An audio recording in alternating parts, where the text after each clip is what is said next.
গত 17 বছর ধরে এই দেশের গণতন্ত্রকে জিম্মি করে রাখা হয়েছিল। গণমাধ্যম থেকে আদালত সবই এক অদৃশ্য শক্তির ইশারায় চলছিল। আর সবচেয়ে বেশি লক্ষ্যবস্ত করা হয়েছে যিনি সবচেয়ে বেশি জনপ্রিয়, সবচেয়ে বেশি সম্ভাবনাময়, সবচেয়ে বেশি সাহসী, সেই বীর তারেক রহমান।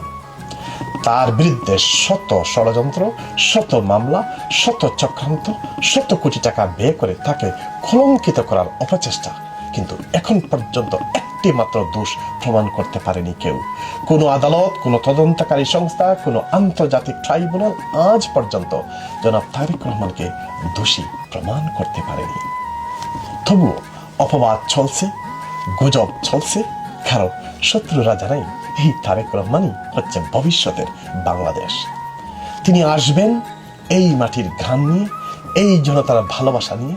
তিনি আসবেন কোনো দেশের আজ্ঞাবহ হয়ে নয়, বরং দেশের মাটি ও মানুষের কণ্ঠস্বর হয়ে। তিনি আসবেন ইতিহাসের ধারক হয়ে, নেতৃত্বের উত্তরসূরি হয়ে, ইনশাআল্লাহ।